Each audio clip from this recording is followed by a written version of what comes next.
Welcome to ELAS. Don't forget to turn on the subtitles. If you're unsure about the translation of a particular word or sentence, feel free to use the subtitles to enhance your understanding.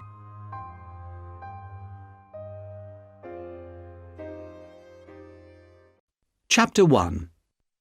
The Road to Paris, 1775.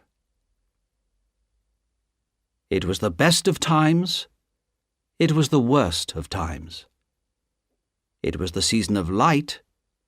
It was the season of darkness. It was the spring of hope. It was the winter of sadness. It was the year 1775. In France there was a king and a queen. And in England there was a king and a queen. They believed that nothing would ever change. But in France things were bad and getting worse. The people were poor, hungry, and unhappy. The king made paper money and spent it, and the people had nothing to eat. Behind closed doors in the homes of the people, voices spoke in whispers against the king and his noblemen. They were only whispers, but they were the angry whispers of desperate people. Late one November night, in that same year, 1775, a coach going from London to Dover stopped at the top of a long hill. The horses were tired, but as they rested, the driver heard another horse coming fast up the hill behind them. The rider stopped his horse beside the coach and shouted, "I want a passenger, Mr. Jarvis Lorry from Tellson's Bank in London." "I am Mr. Jarvis Lorry," said one of the passengers, putting his head out of the window. "What do you want?" "It's me, Jerry Crancher, from Tellson's Bank, sir," cried the man on the horse. "What's the matter, Jerry?" called Mr. Lorry. "A message for you, Mr. Lorry.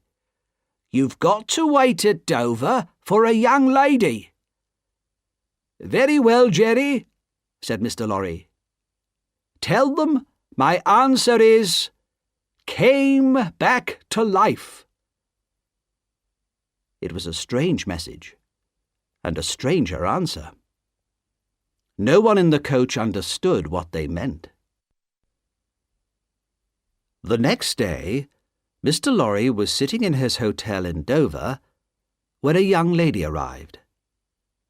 She was pretty, with golden hair and blue eyes, and Mr. Lorry remembered a small child, almost a baby. He had carried her in his arms when he came from Calais to Dover, from France to England many years ago. Mr. Lorry asked the young lady to sit down. "Miss Manette," he said, "I have a strange story to tell you about one of the customers of Tellson's Bank. That's where I work."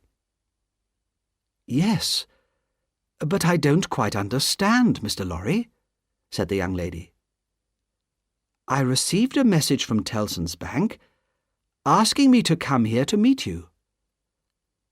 I understood there was some news about my poor father's money. He died so long ago, before I was born. What is this story you want to tell me?" "About 20 years ago, Miss Manette, a French doctor married an English lady. They had a daughter, but just before she was born, her father disappeared. Nobody knew what had happened to him. Not long afterwards, his unhappy wife died, and their daughter was brought back to England." "But this is like my father's story, Mr. Lorry. And wasn't it you who brought me back to England?" "Yes, That's true, Miss Manette. Many years ago, I brought you from France to England, and Tellson's Bank has taken care of you since then. You were told that your father had died. But think, Miss Manette, perhaps your father wasn't dead. Perhaps he was in prison.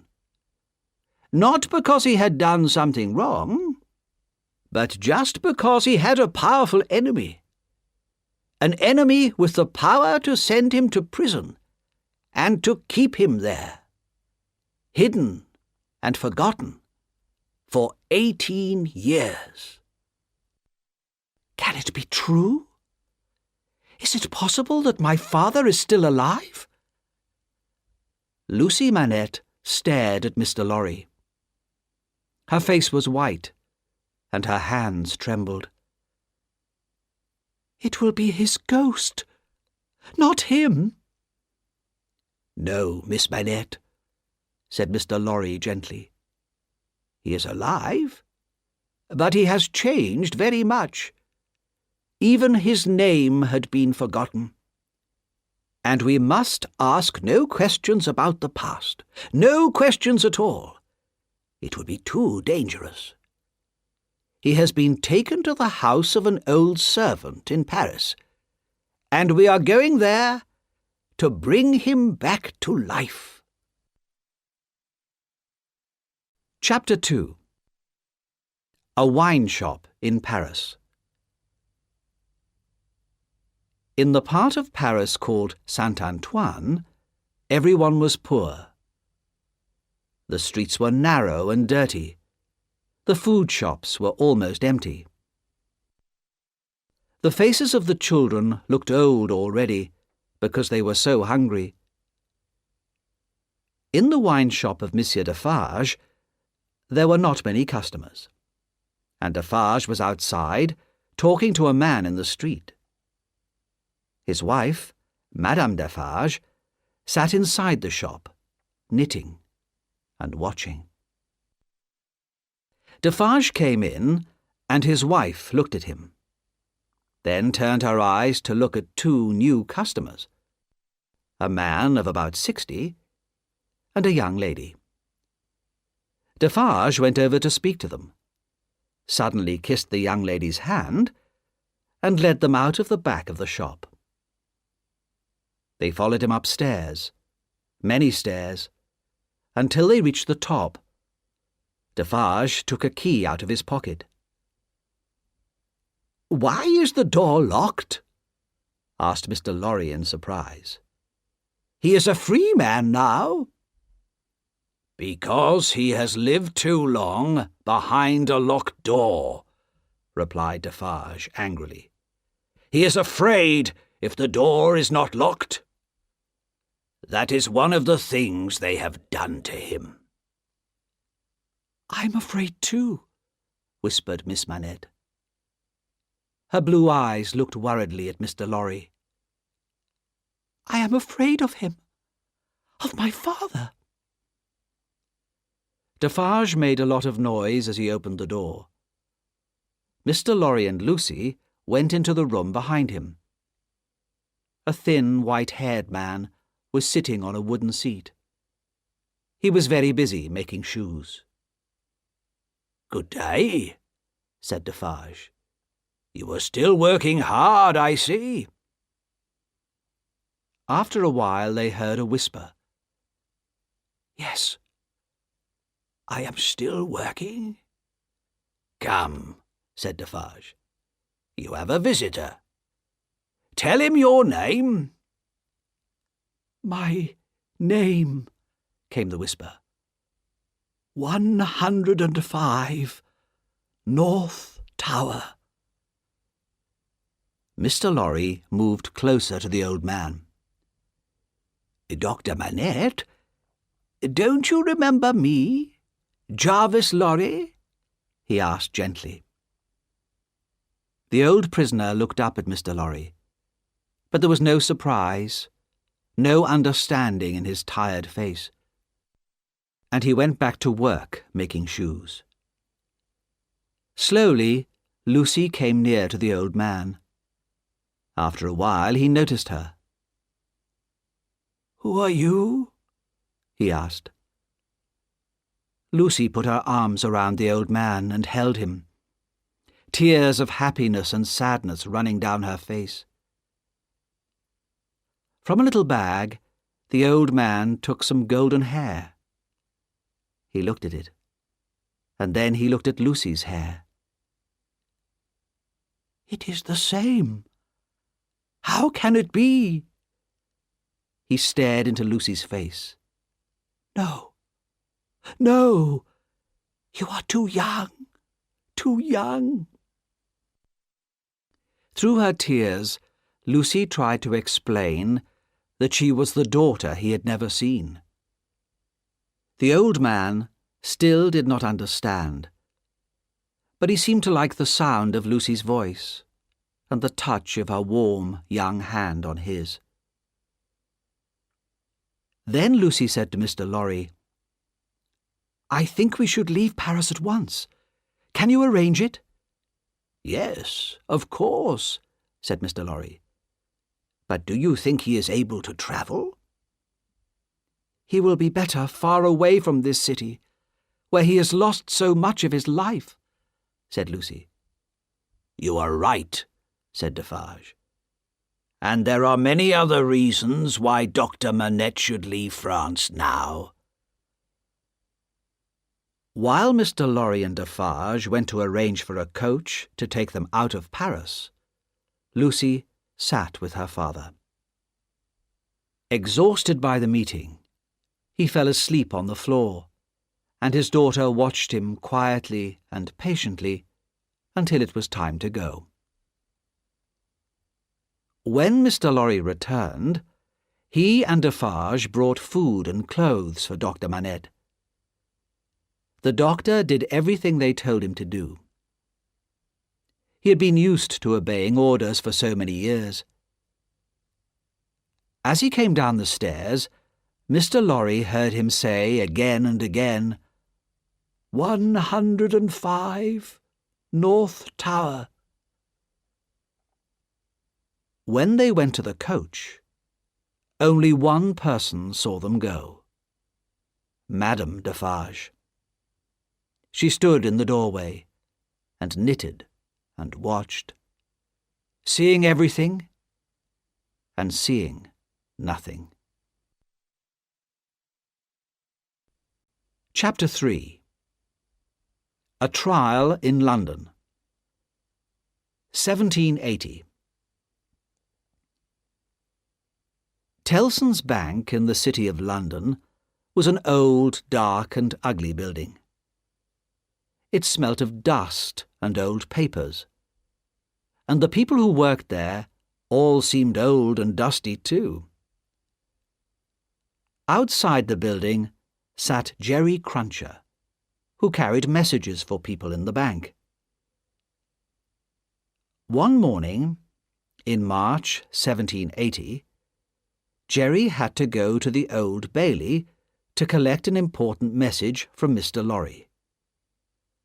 Trials at the Old Bailey were usually for very dangerous criminals, and the prisoner that morning was a young man of about 25, well-dressed and quite calm. "What's he done?" Jerry asked the doorman quietly. "He's a spy. A French spy," the doorman told him. "He travels from England to France and tells the French king secret information about our English army." "What'll happen if he's guilty?" asked Jerry. "Oh, he'll have to die. No question of that," replied the doorman enthusiastically. "They'll hang him." "What's his name?" "Darnay. Charles Darnay. Not an English name, is it?" While Jerry waited, he looked around at the crowd inside the Old Bailey and noticed a young lady of about 20 years and her father, a gentleman with very white hair.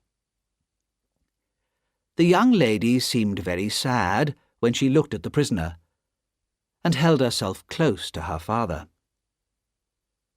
Then the trial began, and the first person who spoke against Charles Darnay was called John Barsad.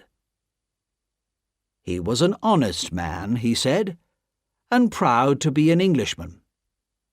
Yes, he was, or had been, a friend of the prisoner's. And in the prisoner's pockets he had seen important plans and lists about the English armies. No, of course he had not put the lists there himself. And no, he was not a spy himself. He was not someone paid to make traps for innocent people. Next, the young lady spoke. She said that she had met the prisoner on the boat which had carried her and her father from France to England. "He was very good and kind to my father and to me," she said. "Was he travelling alone on the ship?" "No, he was with 2 French gentlemen." "Now, Miss Manette, did you see him show them any papers, or anything that looked like a list?" "No, I didn't see anything like that." Questions, questions, questions. The trial went on, and finally a small, red-haired man spoke. He told the judge that he had seen Mr. Darnay at a hotel in a town where there were many soldiers and ships. Then one of the lawyers, a man called Sidney Carton, wrote some words on a piece of paper and gave it to Mr. Stryver, the lawyer, who was speaking for Mr. Darnay. "Are you quite sure that the prisoner is the man you saw?" Mr. Stryver asked the red-haired man. "Quite sure," said the man. "Have you ever seen anyone like the prisoner?" asked Mr. Stryver.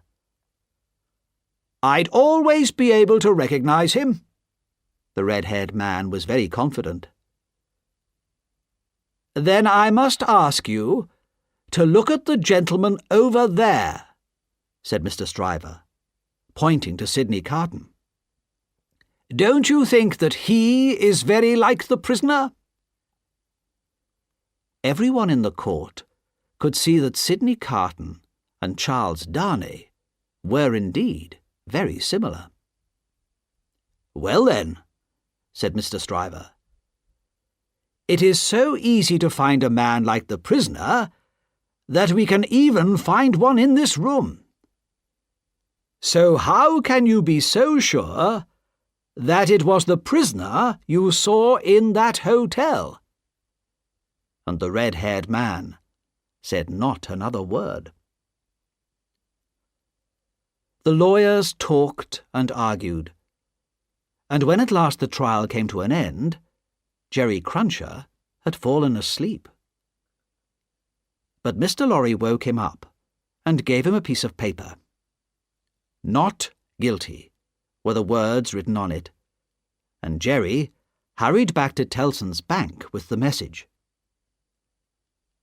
Sidney Carton seemed to be a man who did not care about anyone or anything. He was Mr. Stryver's assistant. In fact, he did most of the real work for Mr. Stryver. Stryver was good at speaking at a trial, but he was not good at discovering important facts and details, especially when these details were hidden in a lot of papers. Every night, Carton studied the many papers that lawyers have to read, and he wrote down the questions which Stryver should ask at the next day's trial. And every day, Stryver asked these questions, and people thought how clever he was. Outside the Old Bailey, Mr. Darnay, now a free man, met his friends, Dr. Manette and his daughter Lucy, Mr. Jarvis Lorry, Mr. Stryver, and Mr. Carton. Dr. Manette no longer looked like the man in the room above Defarge's wine shop 5 years ago. His hair was white, but his eyes were bright, and he stood straight and strong. Sometimes his face became dark and sad when he remembered the years in the Bastille prison. At these times, only his daughter Lucy, whom he loved so much, could help him. As they stood there talking, a strange expression came over Dr. Manette's face. He was staring at Charles Darnay, but he did not seem to see him. For a few moments there was dislike, even fear, in his eyes. "My father," said Lucy softly, putting her hand on his arm. "Shall we go home now?" "Yes," he answered slowly. Soon they drove off in a coach, and then Mr. Stryver and Mr. Lorry walked away, leaving Mr. Darnay and Mr. Carton alone. "It must be strange for you," said Carton, "to be a free man again, and to be standing here, talking to a man who looks just like you. Let us go out and eat together." After they had eaten, Carton said softly, "How sad and worried Miss Manette was for you today. She's a very beautiful young woman, don't you think?" Darnay did not reply to what Carton had said, but he thanked him for his help at the trial. "I don't want your thanks," replied Carton. "I have done nothing, and I don't think I like you." "Well," said Darnay, "you have no reason to like me, but I hope that you will allow me to pay the bill for both of us." "Of course, and as you are paying for me, I'll have another bottle of wine." After Darnay had left, Carton drank some more wine and looked at himself in the mirror. He was angry because Darnay looked so much like him, but was so different.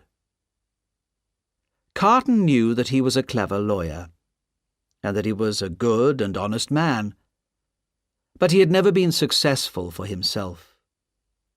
He drank too much, and his life was unhappy and friendless.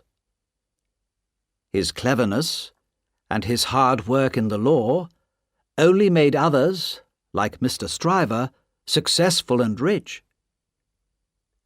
He remembered Lucy Manette's worried face when she watched Darnay in court. "If I changed places with Darnay," he whispered to himself, "would those blue eyes of Miss Manette look at me in the same way? No, it's too late now." He drank another bottle of wine and fell asleep. In a quiet street not far away was the house where Dr. Manette and Lucy lived. They had one servant, Miss Pross, who had taken care of Lucy since she was a child. Miss Pross had red hair and a quick, sharp voice, and seemed at first sight a very alarming person.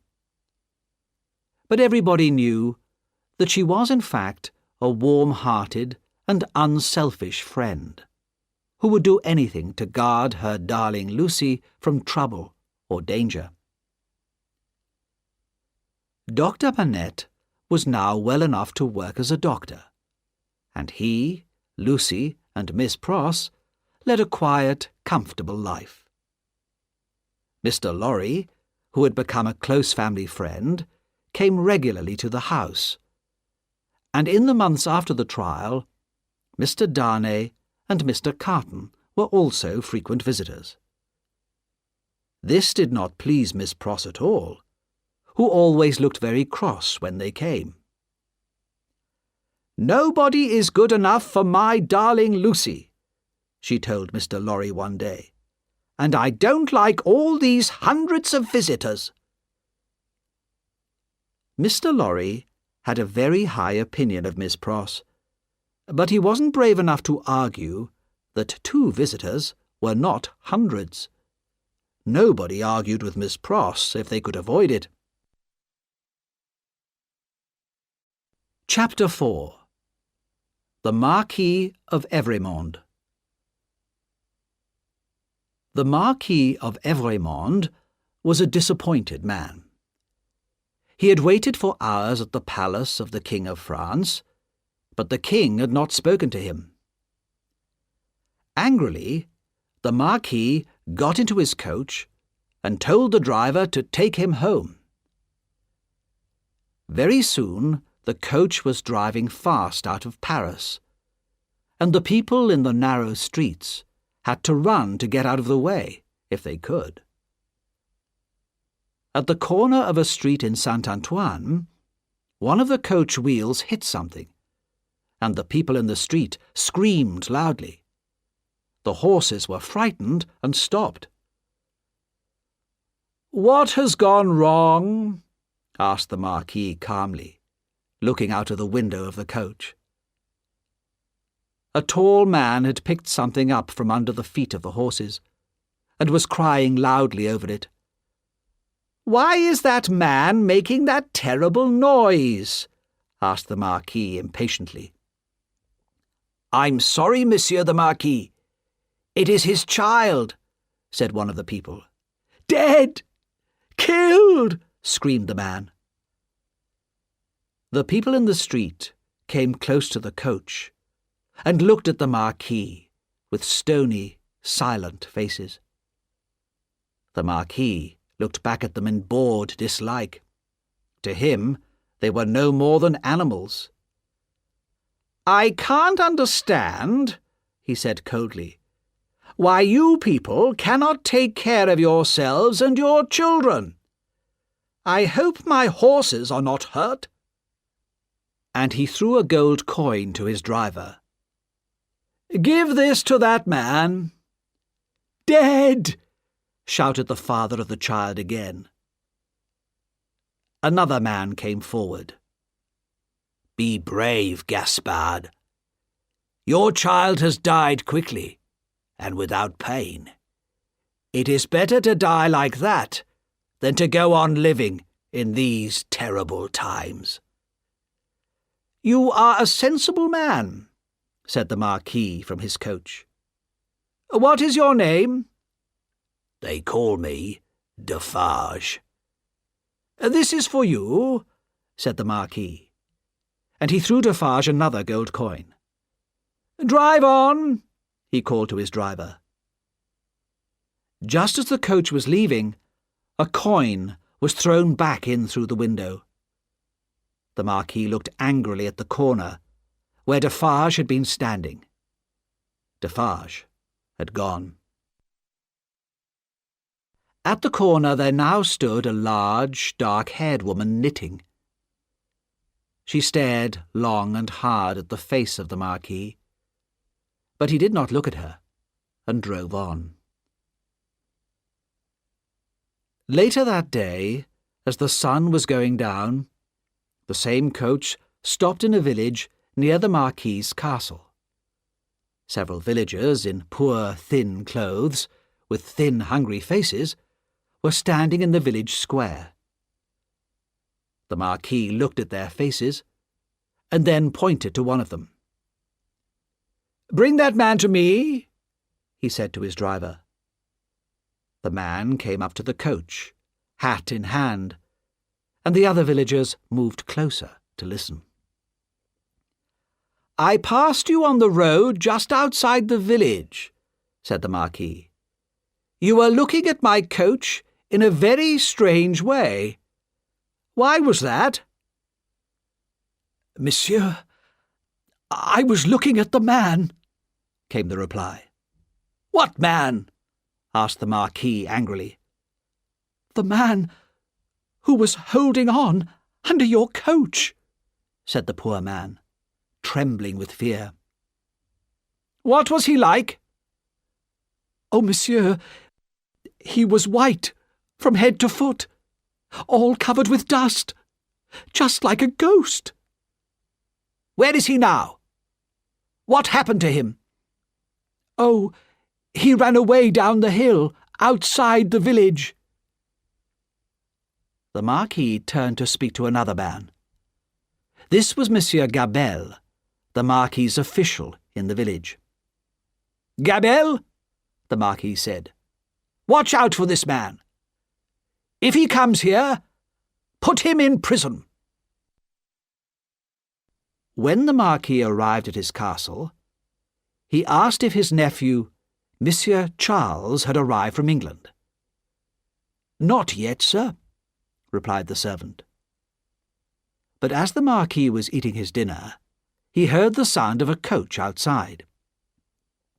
Soon his nephew entered the room. In England, he was known as Charles Darnay. "You've been away for a long time," said the Marquis, with his cold, polite smile. "I've had many problems in England. Perhaps because of you," Darnay said to his uncle. "I was in great danger." No, I had nothing to do with your problems," replied the Marquis coldly. "Unfortunately, our family no longer has the power that it once had. If it still had that power, one word from you would doubtless send me to prison," said Darnay. "Possibly. For the good of our family." "The name of our family is hated everywhere in France. We are hard, cruel landowners. Our miserable people own nothing. They work for us night and day, but they don't even have enough food for themselves and their children. If this land became mine, I would give it away and go and live somewhere else." "You seem to be very fond of England, although you are not a rich man there," said the Marquis. "I believe you know another Frenchman who has found a safe home there. A doctor, I believe." "Yes." "With a daughter?" "Yes, said the Marquis, with a secret smile on his face. "So, a new way of life begins. But you are tired. Good night, Charles. Sleep well. I shall see you in the morning." After his nephew had gone to bed, the Marquis went to his room. The castle was surrounded with darkness. In the villages nearby, the hungry people dreamt of a better life, with enough good food to eat, and time to rest from their work. Early in the morning, the dreamers awoke and started their day's hard work. The people in the castle did not get up until later, but when they did, why did the great bell start ringing? Why did people run out of the castle to the village as fast as they could? The answer lay in the bed of the Marquis. He lay there like stone, with a knife pushed into his heart. On his chest lay a piece of paper with the words, "Drive him fast to his grave. This is from Jacques." Chapter 5. Two men speak of love. 12 months after the death of the Marquis in France, Charles Darnay had become a successful teacher of French in London. He had known, when he came to London, that he would have to work hard to earn his living, and he was successful. He was also in love. He had loved Lucy Manette from the time when his life was in danger in the Old Bailey. He had never heard a sound so sweet as her gentle voice. He had never seen a face so beautiful as hers. But he had never spoken to her about his love. The death of his uncle in France had become, over the 12 months, like a dream to him. But he had said nothing to Lucy of his feelings, nor of what had happened. He had good reason for this. But one day in the summer, he came to Dr. Manette's home in London. He knew that Lucy was out with Miss Pross, and he had decided to speak to her father. Dr. Manette was now strong in body and mind, and sad memories of his long years in prison did not come back to him often. When Darnay arrived, the doctor welcomed him warmly. "Dr. Manette," said Darnay, "I know that Lucy is out, but I have come here today to speak to you." There was a silence. "Do you want to speak to me about Lucy?" asked the doctor slowly. "Yes." "Dear Dr. Manette, I love your daughter dearly. If there was ever love in the world, I love Lucy." "I believe you," said Dr. Manette sadly. "It's very hard for me to speak of her at any time. But I believe you, Charles Darnay. Have you spoken to Lucy about your love?" "No, never." "I know how much your daughter means to you, Dr. Manette. Her love for you and your love for her, these are the greatest things in your life and in hers. I love Lucy. With all my heart I love her. But I do not want to come between you and her. The two of you will never be separated because of me." For a moment, Dr. Manette turned his head away, and his eyes were full of fear and pain. Then he looked back at Darnay and tried to smile. "You have spoken very honestly, Charles," he said. "Have you any reason to believe that Lucy loves you?" "None." "Then what do you want from me?" "A promise. A promise that if Lucy ever tells you that she loves me, you will not speak against me, and will tell her what I have said. I know that she would never accept me if she believed that it would make you unhappy." "I can promise you more than that, Charles. If Lucy ever tells me that she loves you, I shall give her to you." "Thank you, Dr. Manette," said Darnay gratefully. "There is one more thing. My name in England is not my real name. I want to tell you what my real name is, and why I am in England." "Stop!" said the doctor. He had even put his hands over his ears. "I don't want to know. Tell me when I ask you. If Lucy agrees to marry you, you shall tell me on the morning of your marriage."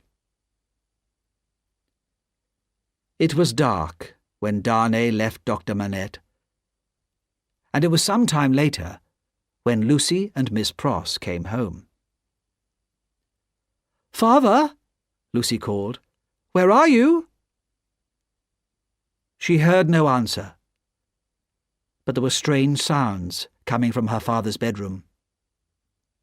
Frightened, she ran upstairs and found her father pale and silent, busy at his old prison work of making shoes. The shadow of the Bastille had fallen on him again. She took his arm and spoke gently to him, and together they walked up and down for a long time, until at last Dr. Manette went quietly to bed.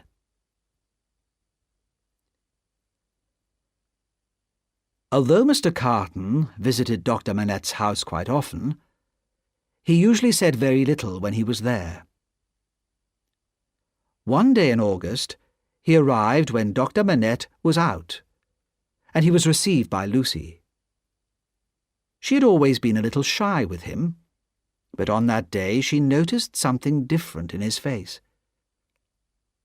"Aren't you well, Mr. Carton?" she asked. "No, probably not, Miss Manette. But my way of life is not good for my health." "That seems sad," said Lucy gently. "Why do you not change your way of life?" "It's too late for that. I shall never be better than I am. But, Miss Manette, there is something that I want to say to you, but I find it so difficult. Will you listen to me?" "If it will help you, Mr. Carton, I will be happy to listen to you," said Lucy, but she was pale and trembling. "Miss Manette, I know that you could never have feelings of love for me, a man who has spent his life so badly." "Even without my love, Mr. Carton, can I not save you? Can I not help you?" "No, Miss Manette," said Carton. "Even if it was possible for you to love me, it is too late for me. I would only make you sad and destroy your life. But it has been a last dream of my heart to see you and your father together, to see the home that you have made for him. This has brought back old and happier memories for me." "Can I do nothing to help you?" asked Lucy sadly. "Only this, Miss Manette. Let me remember that I spoke to you of the feelings of my heart, and that you were kind and gentle towards me." "Oh, Mr. Carton, try again to change." "No, Miss Manette. It is too late. My bad habits will never change now. But tell me that you will never speak of what I have said today. Not to anyone, not even to the person dearest to you." "Mr. Carton," said Lucy, "this is your secret. No one will ever know it from me." "Thank you, Miss Manette. I shall never speak of this again. But in the hour of my death, it will be a happy memory for me that my last words of love were to you." Lucy had never heard Mr. Carton speak like this before. Tears came to her eyes as she thought of his hopeless, miserable life. "Don't cry," said Sidney Carton. "I am not worth your love. But you should know that for you, or for anyone close to you, I would do anything. Please remember always that there is a man who would give his life to keep someone you love alive and close to you. Goodbye, Miss Manette."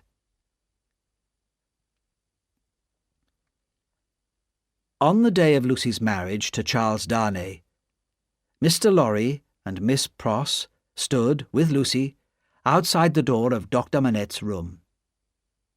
Inside, the doctor and Mr. Darnay had been talking together for a long time.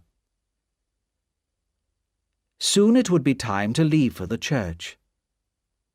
Lucy looked very beautiful, and Mr. Lorry watched her proudly. He talked about the day, so long ago, when he had brought Lucy, as a baby in his arms, from France to England, Miss Pross too had her memories, and thought fondly of her brother, Solomon. He had stolen money from her many years ago, and she had never seen him since then, but she still loved him. The door of the doctor's room opened, and he came out with Charles Darnay. The doctor's face was white, but he was calm. He took his daughter's arm, and they went out to the waiting coach. The others followed in a second coach, and soon, in a nearby church, Lucy Manette and Charles Darnay were married. After the marriage, Lucy and Charles came back to the house for breakfast, and then Lucy had to say goodbye to her father for 2 weeks, the first time they had not been together since his return from Paris. When Lucy and Charles had left, Mr. Lorry noticed a change in the doctor. A little sadness was natural, but there was a lost, frightened look in the doctor's eyes, which worried Mr. Lorry very much.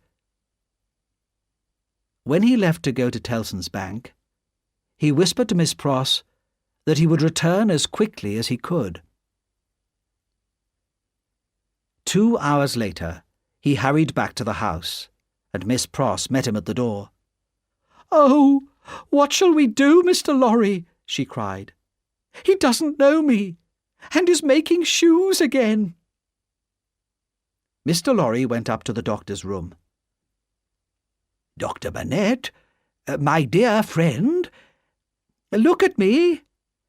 Don't you remember me?" But Dr. Manette said nothing, and worked on in silence. Once again he was a prisoner in the Bastille, without friends or family, without even a name of his own. For 9 days and 9 nights, the shoemaker worked on, leaving his table only to sleep, eat, or walk up and down his room.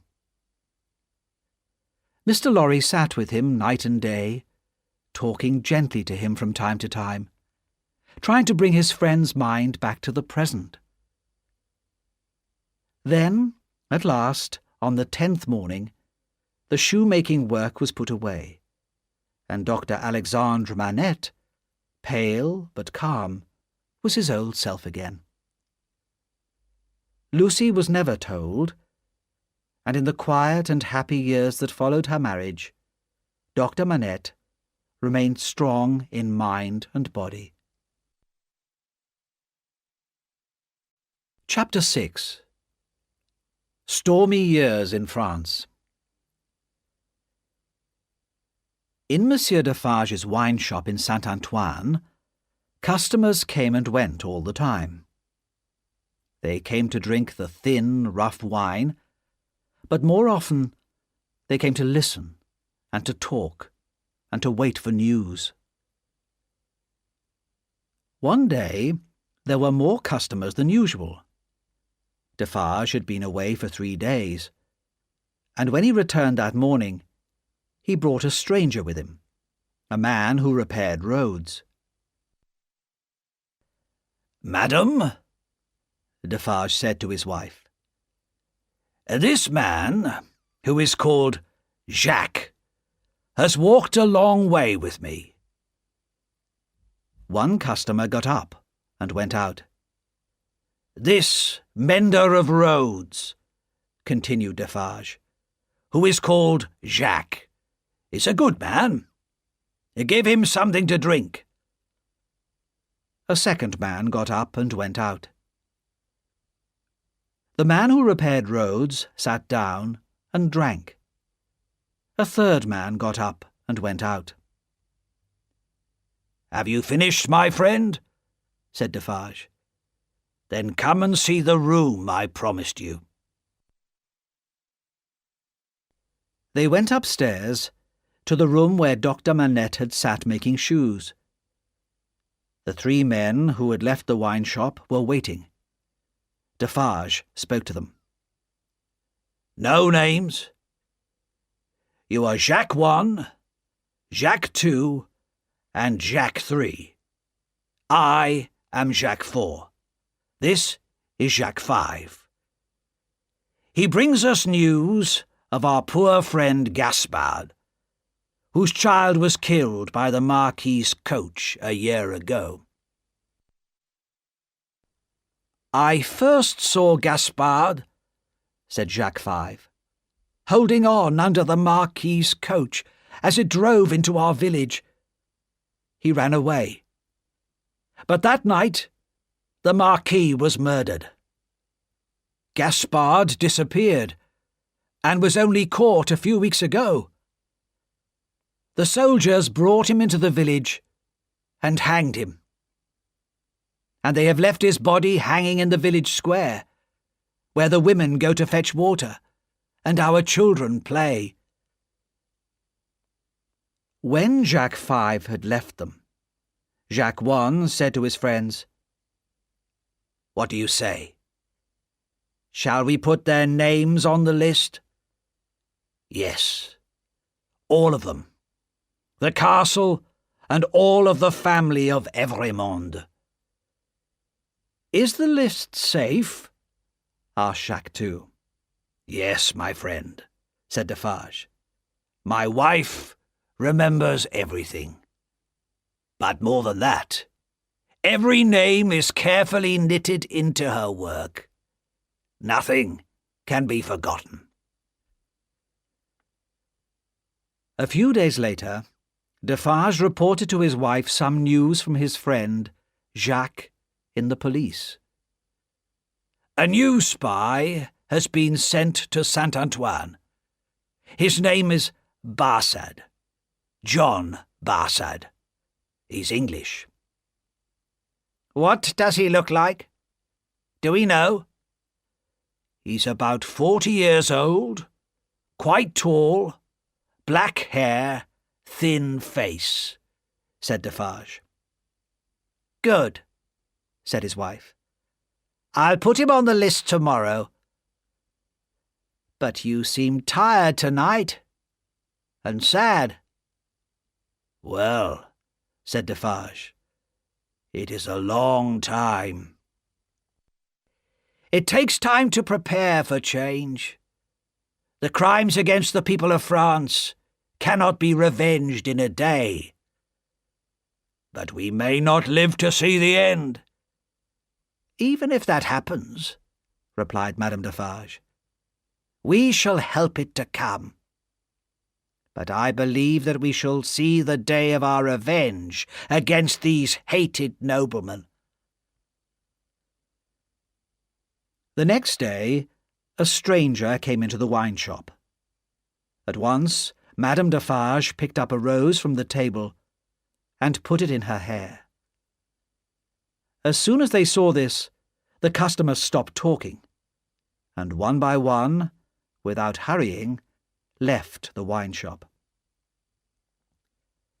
"Good day, madame," said the stranger. "Good day, monsieur," said Madame Defarge.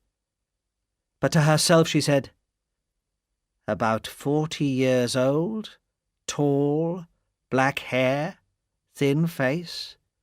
Yes, I know who you are, Mr. John Barsad." "Is business good?" asked the stranger. "Business is bad. The people are so poor." Madame Defarge looked over to the door. "Ah, here is my husband." "Good day, Jacques," said the spy. "You're wrong," said Defarge, staring at him. "That's not my name.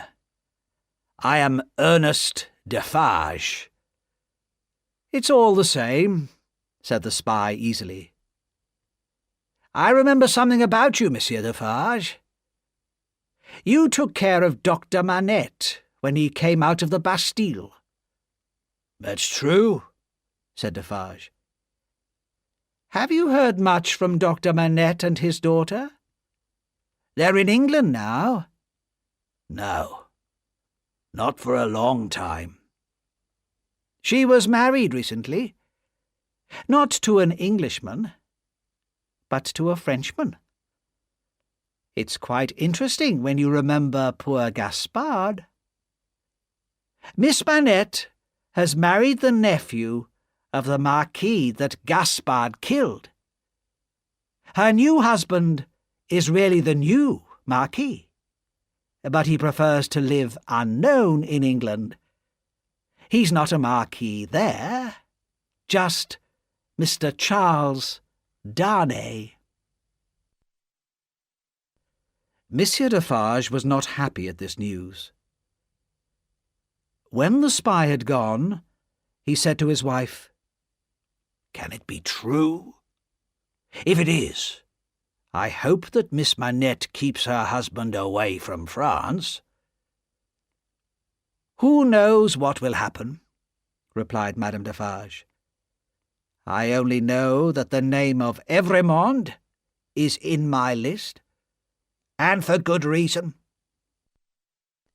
She went on calmly knitting, adding name after name to her list of the enemies of the people. Time passed, and Madame Defarge still knitted. The women of Saint-Antoine also knitted, and the thin, hungry faces of Jacques and his brothers became darker and angrier. The noise of the coming storm in Paris was growing louder. It began one summer day in the streets of Saint-Antoine, around Defarge's wine shop, with a great crowd of people.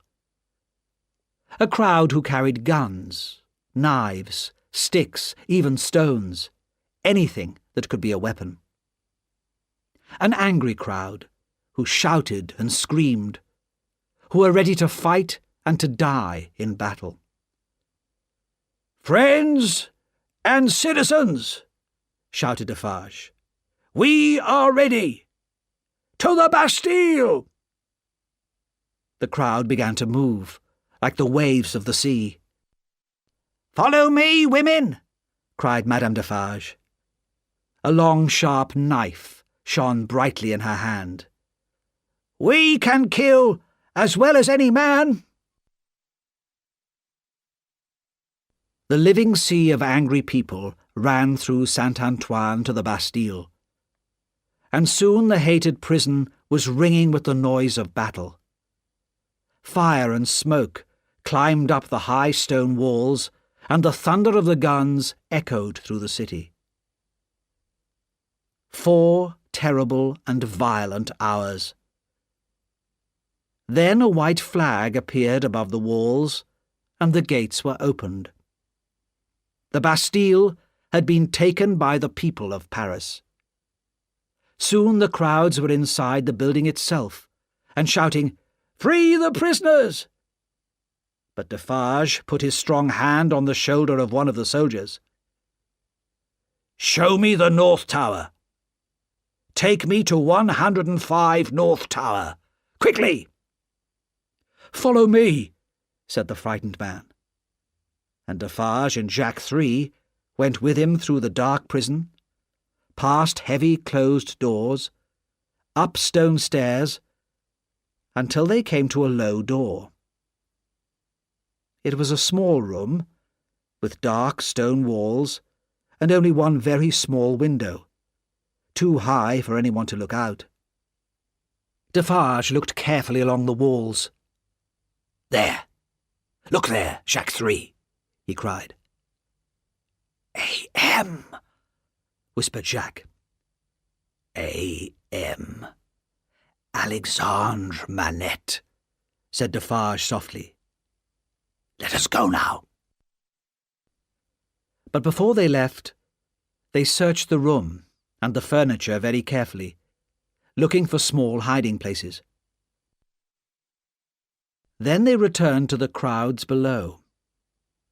The Bastille and its officers were now in the hands of the people, and the people wanted revenge and blood. "At last, it has begun, my dear," said Defarge to his wife. It was the 14th of July, 1789. In the village where the Marquis had lived, and where Gaspard had died, life was hard. Everything was old and tired and broken down. The people, the land, the houses, the animals. In the past, everything and everybody had had to work for the Marquis, and he had given nothing in return. But now, strangers were travelling about the country. Strangers who were poor like the people, but who talked about new ideas, ideas which had started in Paris and were now running like fire across the country. The road mender, who had brought the news of Gaspard to Paris, still worked repairing the roads. One day, a stranger came to him as he worked on the road outside the village. "Jacques?" said the stranger. He shook the road mender's hand and turned to look at the Marquis's castle on the hill. "It's tonight, Jacques," he went on quietly. "The others will meet me here." It was very dark that night, and the wind was strong. No one saw the 4 men who came quietly to the castle and said nothing. But soon the castle itself could be seen in the dark sky. The windows became bright. Smoke and yellow flames climbed into the sky. Monsieur Gabelle called loudly for help, but the people in the village watched and did nothing to save the castle where the Marquis had lived. Chapter 7. A Call for Help. The troubles in France continued. The citizens of France had fought to win power, and now they used it. Castles were burned, laws were changed, and the rich and powerful nobles died, their heads cut off by that terrible new machine of death, the guillotine. In Paris, the king was put in prison, and in 1792 the people of France sent him to the guillotine as well.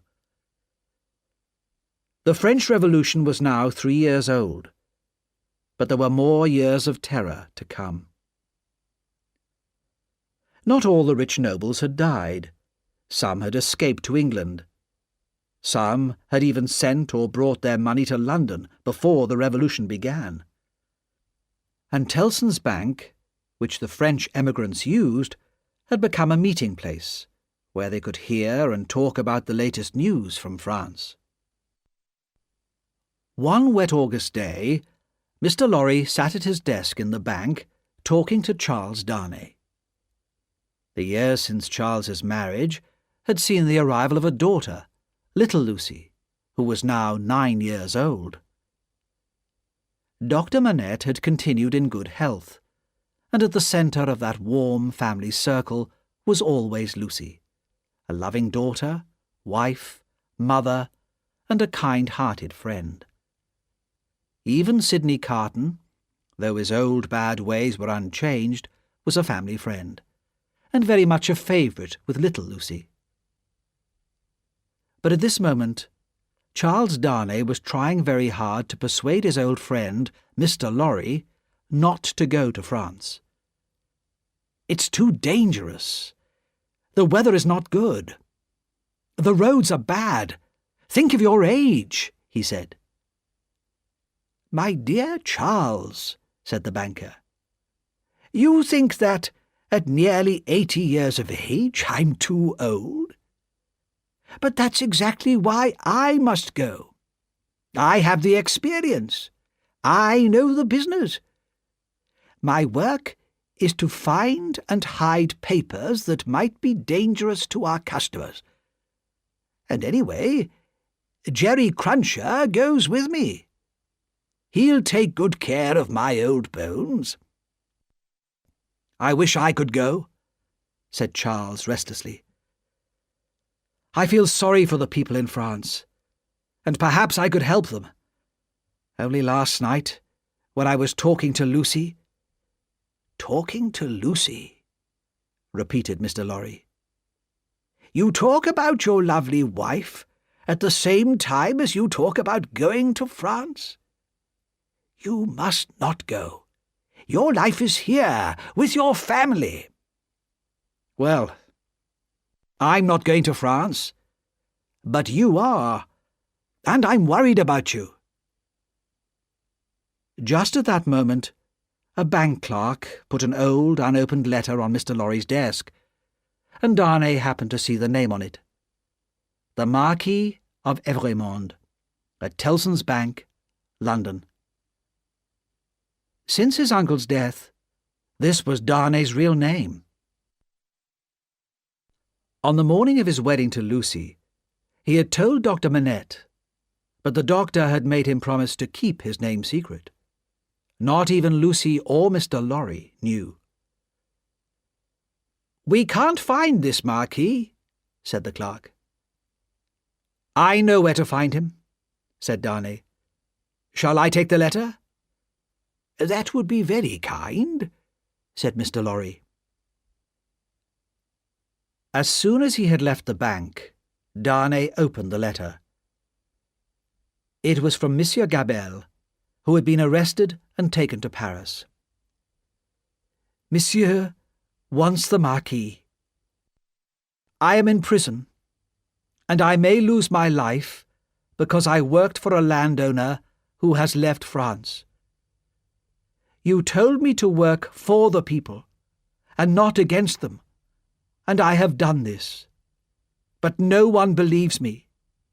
They say only that I worked for an emigrant, and where is that emigrant? Oh, monsieur, please help me, I beg you."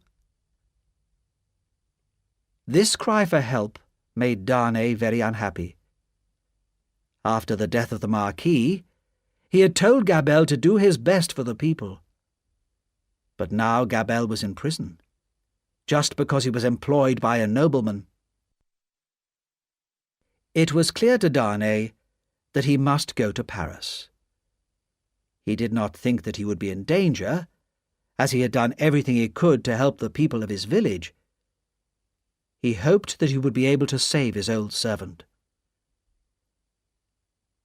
That night, Charles Darnay sat up late, writing 2 letters. One was to his wife, Lucy. The other was to her father, Dr. Manette. He told them where he had gone and why, and he promised that he would write to them from France.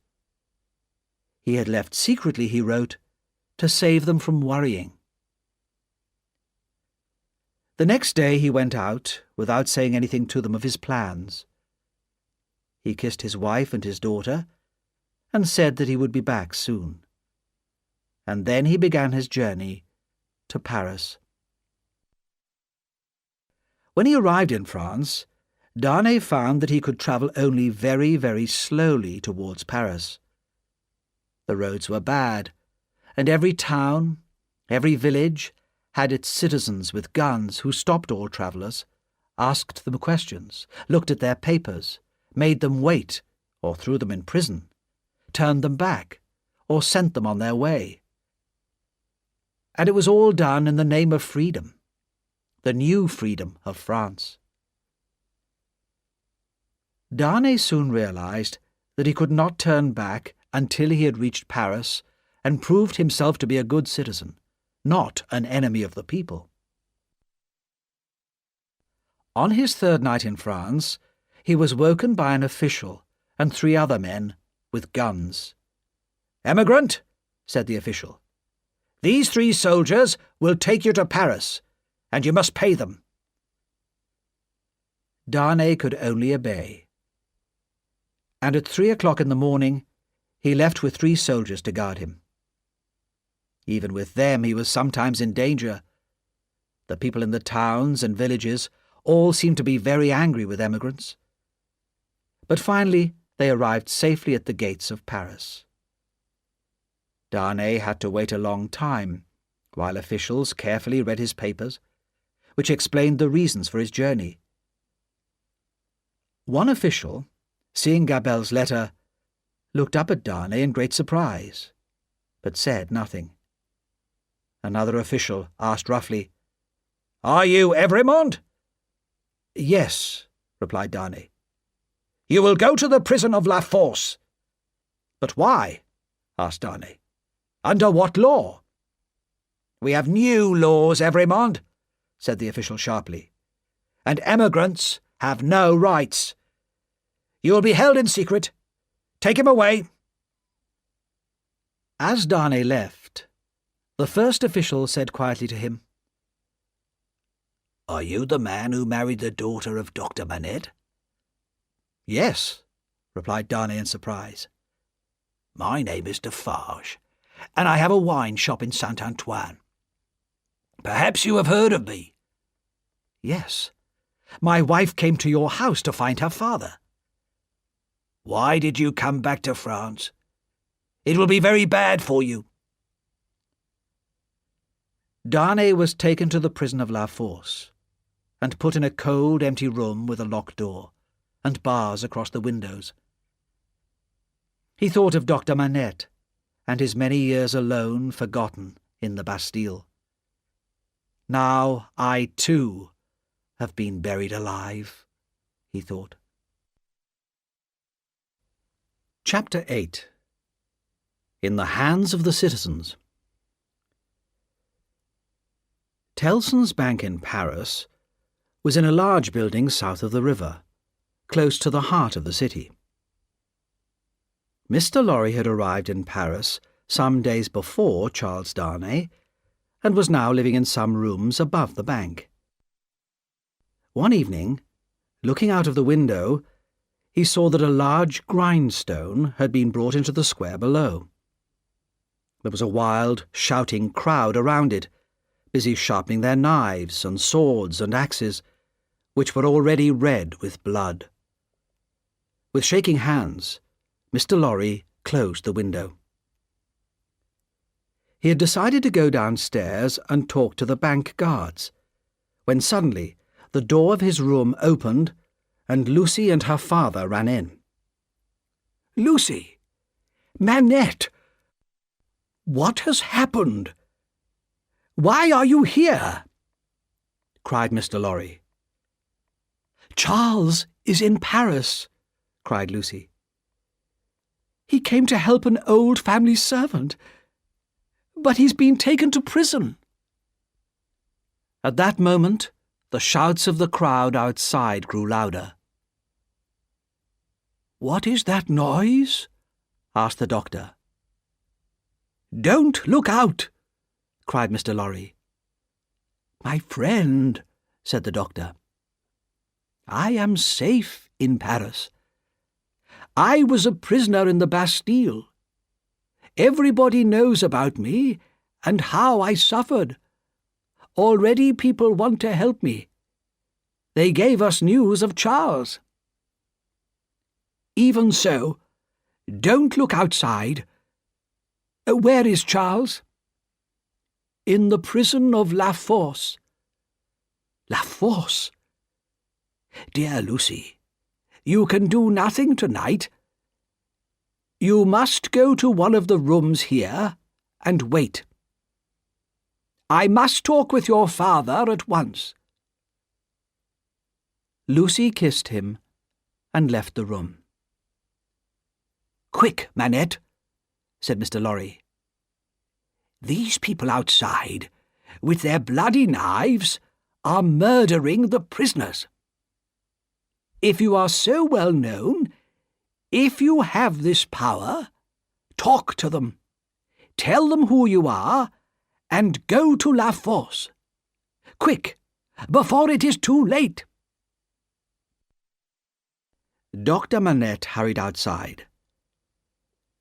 Mr. Lorry watched from the window as the doctor talked to the crowd. He heard shouts of, "Long live the Bastille prisoner! Help his friend in La Force!" Mr. Lorry went to Lucy and found her with her daughter and Miss Pross. Together they waited all night for news, but none came. In the morning, Mr. Lorry found rooms for Lucy and her family in a quiet street near the bank. He left Jerry Cruncher with them as a guard and returned worriedly to Tellson's. At the end of the day, a strong, serious man came to see him. "My name is Defarge. I come from Dr. Manette. He gave me this." Defarge gave him a piece of paper.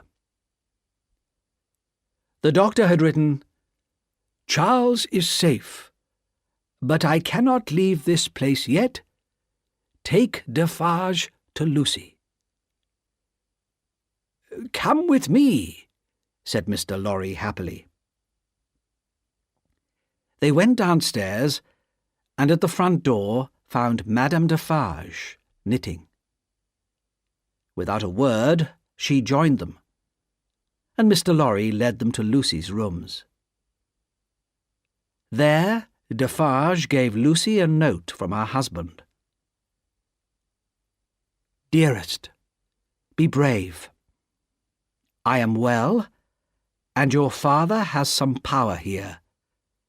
You cannot answer this, but kiss our child for me." Only a short letter, but it meant so much to Lucy. Gratefully, she kissed the hands of Defarge and his wife. Madame Defarge said nothing. Her hand was cold and heavy, and Lucy felt frightened of her. Miss Pross came in with little Lucy. "Is that his child?" asked Madame Defarge, stopping her knitting to stare. "Yes, madame," said Mr. Lorry. "That is our poor prisoner's little daughter." "It is enough, my husband," said Madame Defarge. "We can go now." Her voice was as cold as her hand. "You will be good to my husband?" asked Lucy, afraid. "I beg you, as a wife and mother?" "We have known many wives and mothers," said Madame Defarge, "and we have seen many husbands and fathers put in prison for many years. What is one more among so many?" As the Defarges left, Lucy turned to Mr. Lorry. "I am more afraid of her than of any other person in Paris," she whispered. Mr. Lorry held her hands. He did not say anything, but he was also very worried. The doctor did not come back from La Force for several days. During that time, 1,100 prisoners were killed by the people. Inside the prison, Dr. Manette had come before a tribunal, which was a group of judges appointed by the people. These judges made their own laws and threw prisoners out into the streets to be murdered by the crowds. Dr. Manette told the tribunal that he had been a prisoner in the Bastille for 18 years, and that his son-in-law was now a prisoner in La Force. The tribunal had agreed to keep Charles Darnay safe from the murdering crowds, but they would not let him leave the prison. Dr. Manette seemed to become stronger as he lived through these terrible days, doing everything he could to save his daughter's husband. He was able to see Darnay regularly, but noblemen and emigrants were hated by the citizens of New France, and the doctor could not set Darnay free. The guillotine, that new machine of death, cut off the heads of many, many people, the powerful and the cruel, but also the beautiful, the innocent, and the good. Each day, Lucy did not know if her husband would live or die. She lived every moment in great fear. But her father was sure that he could save his son-in-law. 1 year and 3 months passed, and Darnay was still in prison. Dr. Manette now had an official job as doctor to 3 prisons, and was able to visit Darnay regularly. He became more and more loved by the rough people of the Revolution. But the guillotine continued to kill. "Try not to worry," he told Lucy. "Nothing can happen to Charles. I know that I can save him." But Lucy could not see him or visit him. She could not even write to him. On the day when Charles Darnay was at last called for his trial, Lucy and Dr. Manette hurried to Tellson's Bank to tell Mr. Lorry. As they arrived, a man got up and disappeared into another room. They did not see who it was, but in fact it was Sidney Carton, just arrived from London. There were 5 judges in the tribunal, and the trials were short and simple. The voices of truth, honesty, and calm reason were never heard at these trials, and most of the prisoners were sent to the guillotine, which pleased the noisy crowds. 15 prisoners were called before Darnay that day, and in no more than an hour and a half, all of them had been condemned to death. "Charles Evrémonde, who is called Darnay." As Darnay walked in front of the judges, he tried to remember the careful advice that Dr. Manette had given him. "Charles Evrémonde, you are an emigrant. All emigrants must die. That is the new law of France." "Kill him!" shouted the people. "Cut off his head! He's an enemy of the people!" The president of the judges asked Darnay, "Is it true that you lived many years in England?" "Yes, that is true," replied Darnay. "So you are an emigrant, surely?" "No, not in the meaning of the law," replied Darnay. "I earn my own living in England. I have never wanted or used the name of Marquis, and I did not want to live by the work of the poor people of France. So I went to live and work in England, long before the Revolution." "And did you marry in England?" "Yes.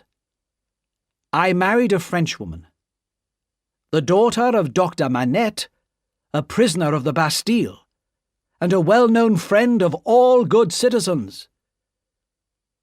These words had a happy effect on the crowd.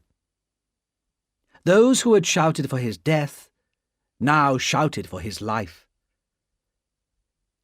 Then Monsieur Gabelle and Dr. Manette spoke for Charles Darnay. The doctor spoke well and clearly, and was very popular with the crowd. When he had finished, the judges decided that the prisoner should be set free, and the crowd shouted their agreement loudly. Soon they were carrying Darnay in a chair through the streets of Paris to Dr. Manette's house.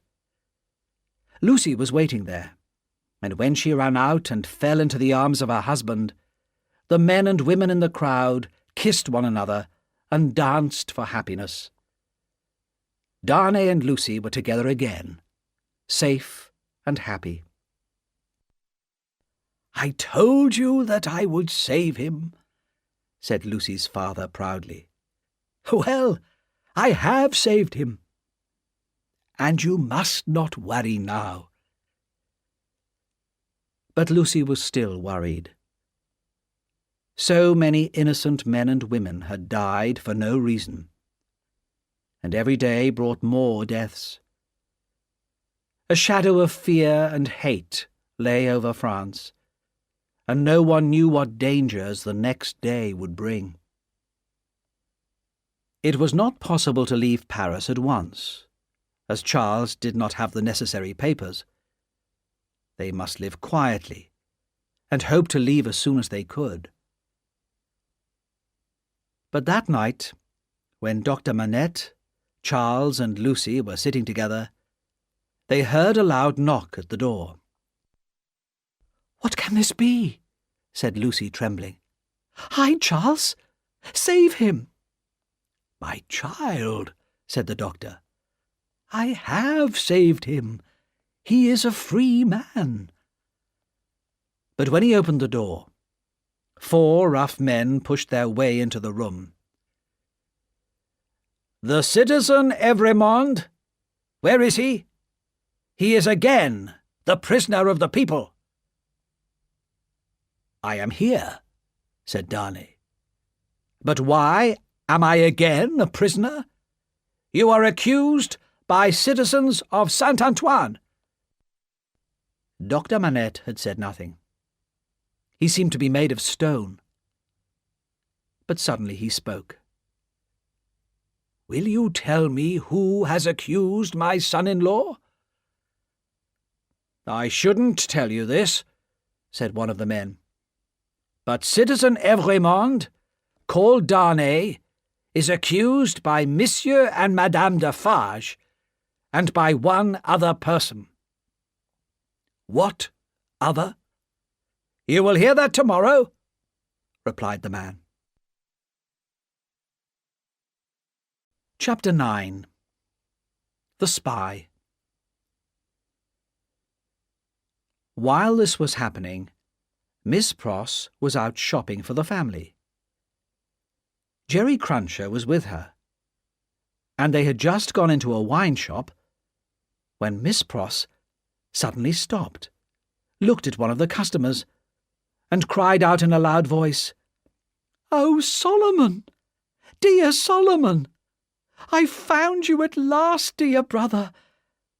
But whatever are you doing here in Paris?" "Don't call me Solomon. You'll get me killed. Pay for your wine, and come outside," said the man, in a low, frightened voice. They went outside. "You mustn't recognize me here," said the man. "It's not safe. Go your way, and let me go mine."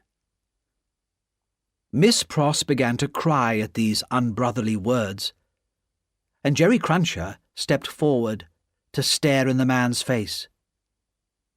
"Wait a minute," said Jerry. "Is your name John Solomon, or Solomon John?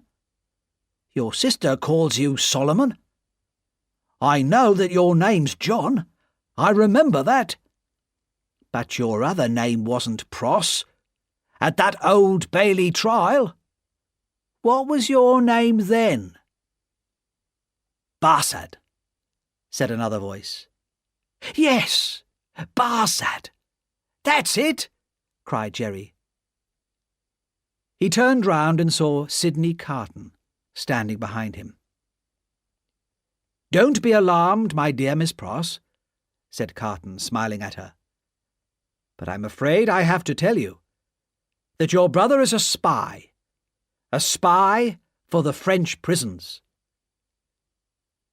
Solomon Pross, also Barsad, went pale. "That's not true." "I saw you come out of the conciergerie today. I followed you," said Carton, "and I found out what you do. And I've decided that you may be able to help me. Come with me to the office of Mr. Lorry." After a short argument, which Carton won, Barsad followed him to Mr. Lorry's office. "I bring bad news," Carton said to Mr. Lorry. "Darnay has been arrested again." "But I was with him only 2 hours ago," cried Mr. Lorry. "He was safe and free." "Even so, he has been arrested and taken to the conciergerie. And I'm not sure that Dr. Manette's good name can save him this time. So we must have Mr. Barsad's help." "I will not help you," said Solomon Pross, called John Barsad.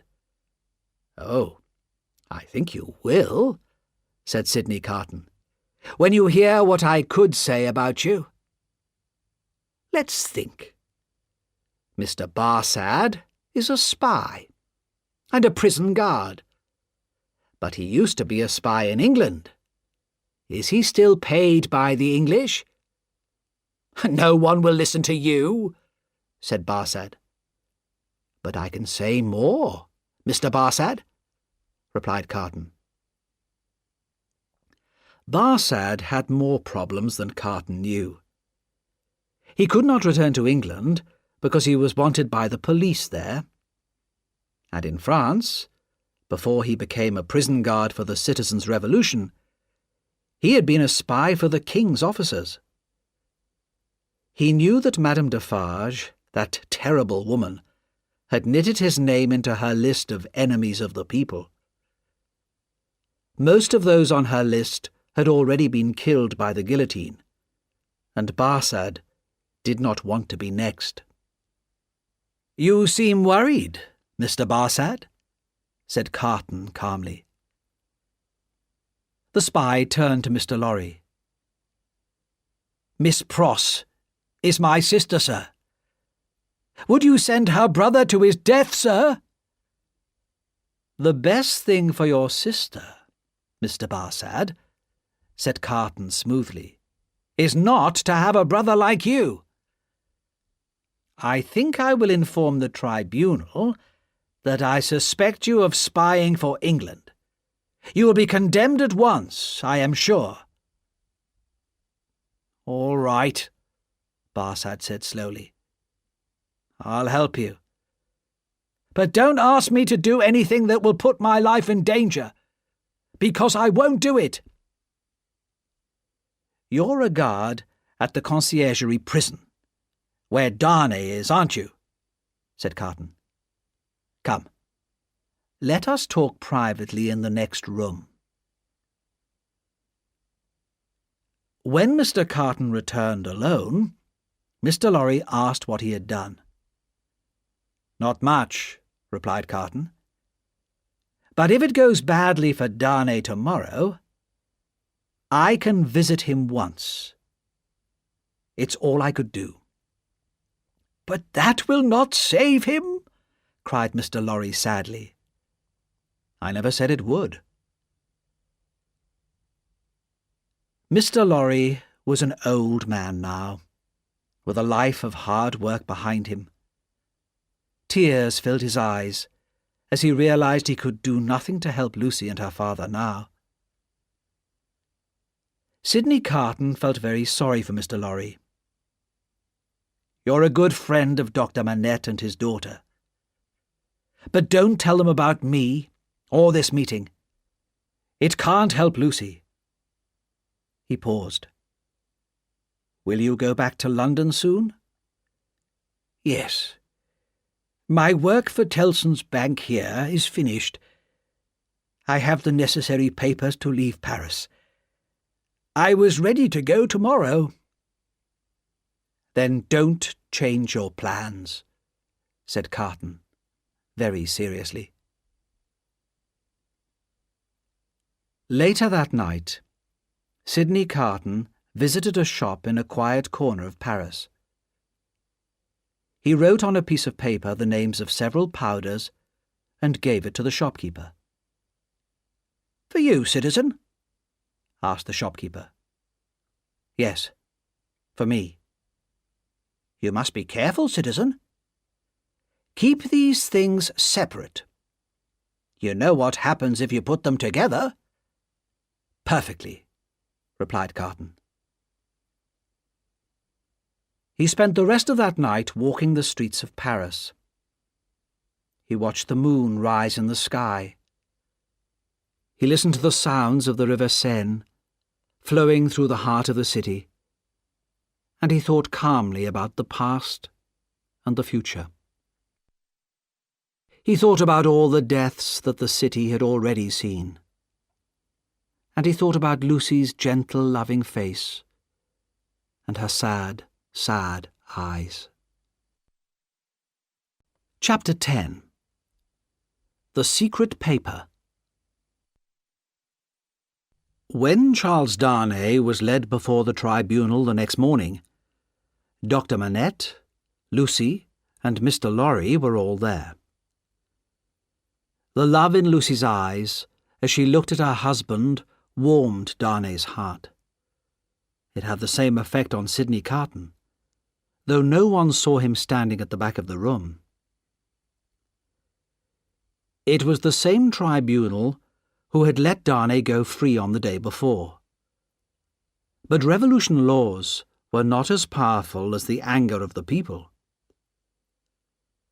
The president of the tribunal asked, "Who has accused Charles Evrémonde again?" 3 voices, he was told. He is accused by Ernest Defarge, by Teresa Defarge, his wife, and by Alexandre Manette, doctor. There was a great noise in the room when Dr. Manette's name was heard. When the shouting stopped, Dr. Manette stood, pale and trembling. "President, this cannot be true. You know that the man who is accused, Charles Darnay, is my daughter's husband. My daughter, and those who are dear to her, are far more important to me than my life. Where is the liar who says that I accuse my daughter's husband?" "Citizen Manette," said the president, "be calm. Nothing can be more important to a good citizen than the freedom of France."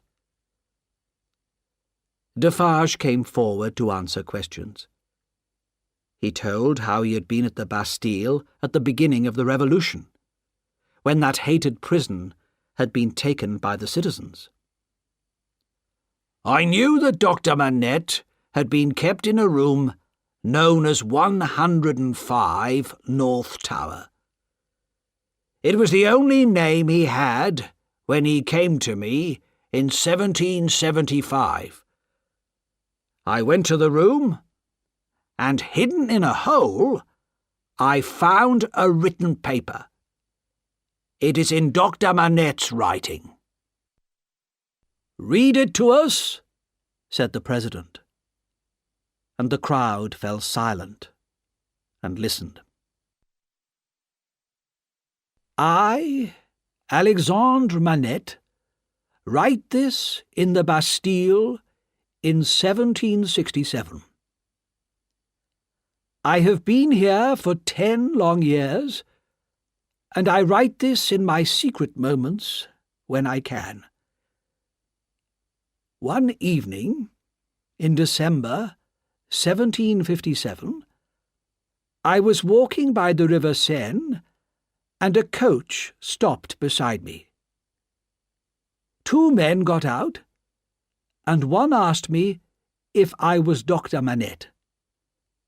When I replied that I was, they asked me to go with them, and made it clear that I could not refuse. The coach left Paris and stopped at a lonely house. I could hear cries coming from a room upstairs. When I went in, I saw a young woman lying on a bed. She was young and very beautiful. She was also very ill. She kept crying out, 'My husband, my father, and my brother.' Then she listened for a moment and began once again, 'My husband, my father, and my brother.' I gave the girl something to make her calmer, but her feverish screams continued. Then I turned to question the two men. They were clearly brothers, and their clothes and voices suggested that they were noblemen. But they took care to prevent me from learning their name. Before I could speak, the older brother said carelessly, "There is another patient." In a different room, they showed me a boy of about 17. There was a sword wound in his chest, and I could see at once that he was dying. "How did this happen?" I asked. "He's just a crazy young peasant. He came here shouting about revenge, and made my brother fight him." The older brother's voice was cold and hard. He seemed to think the boy was less important than a horse or a dog. The boy's eyes looked at me. "Have you seen her? My sister?" It was hard for him to speak. "I have seen her," I replied. "These rich nobles are cruel to us, Doctor. They destroy our land.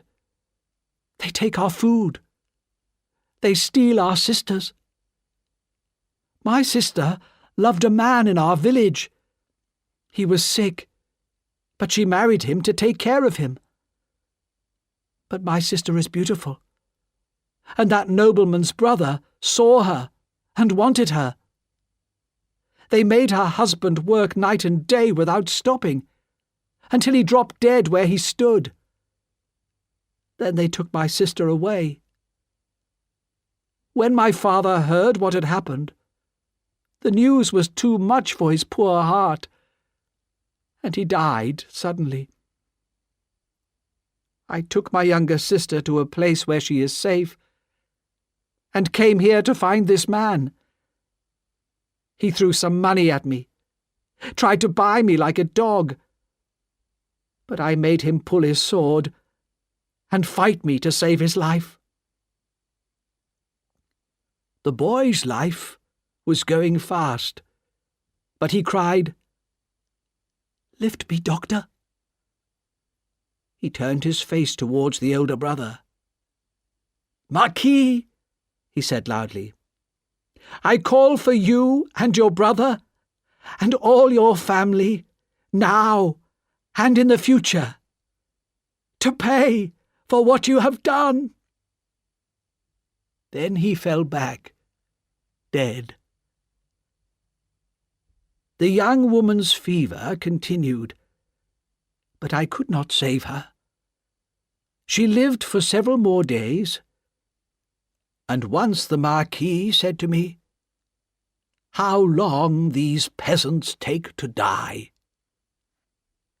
When she was dead, the brothers warned me to keep silent. They offered me money, but I refused it, and was taken back to my home. The next day I decided to write to the king's officials. I knew that nobles who did unlawful things were usually not punished, and I expected that nothing would happen. But I did not realize the danger for myself.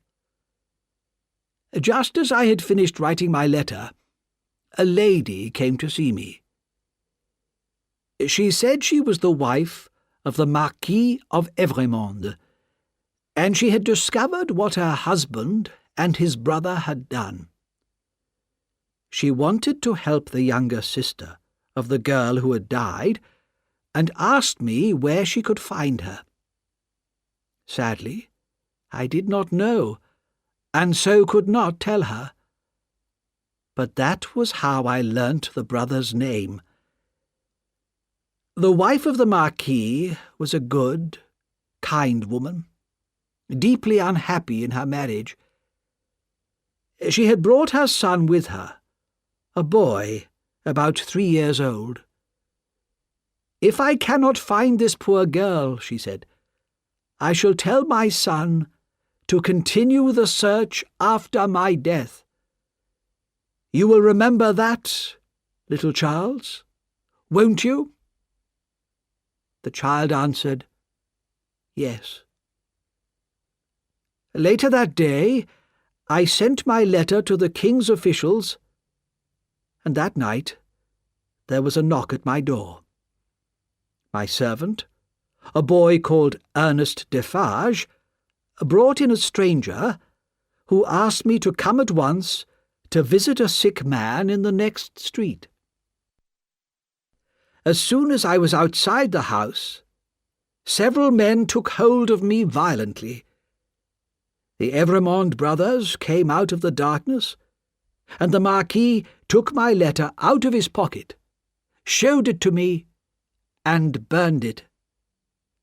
Not a word was spoken.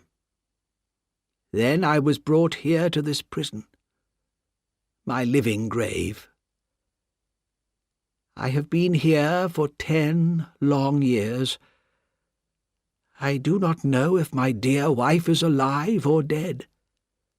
These brothers have sent me no news of my family. There is no goodness in their cruel hearts.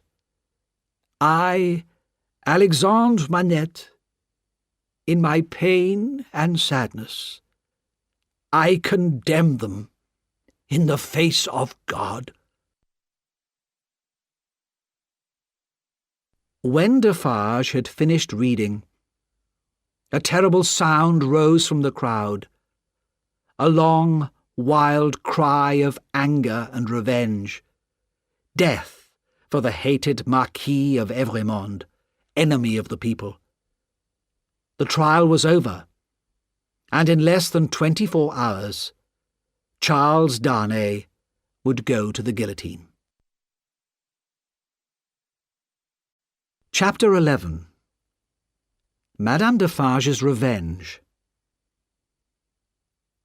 Lucy held out her arms to her husband. "Let me kiss him. One last time." Most of the citizens had gone out into the streets to shout how they hated the prisoners, but Barsad was still there. "Let her kiss her husband," he said. "It's just for a minute." Lucy went over to her husband, and he took her in his arms. Dr. Manette followed his daughter, and fell on his knees before them. But Darnay pulled him to his feet, saying, "No, no. Now we know how much you suffered, especially when you knew whose son I was. But you kept your feelings secret, because of your love for Lucy. We thank you, with all our hearts, for what you did. I tried so hard to do what my mother had wished, but I never found that poor girl. And how could that terrible story ever have a happy ending?"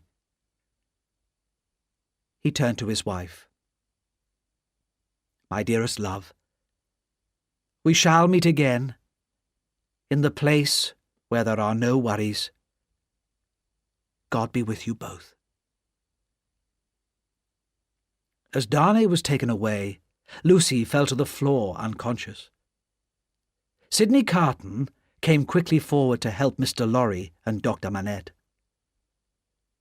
He carried Lucy to her coach, and she was taken home. Then he carried her into the house, where her daughter and Miss Pross waited, tears falling from their eyes. "Before I go," said Sidney Carton, "may I kiss her?" He touched Lucy's face lightly with his lips, whispered a few words, and went into the next room. "You are still very popular with the citizens, Doctor. You must try again to talk to the judges." "I'll do everything I can. Everything," Dr. Manette said. Mr. Lorry went with Carton to the door. "I have no hope," whispered Mr. Lorry sadly. "Nor have I," replied Carton. "After today, No judge in Paris would even try to save him. The people would be too angry. I will return here later to see if there is any news, but there is no real hope. He left the house and began to walk quickly towards Saint-Antoine. His face was calm and serious. He looked like a man who had decided to do something. I must show myself to the people here, he thought. They should know that there is a man like me in the city.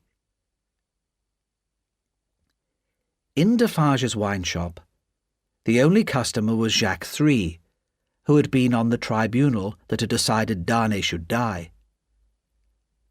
When Carton sat down and asked for a glass of wine, Madame Defarge looked at him carelessly at first, then much more carefully.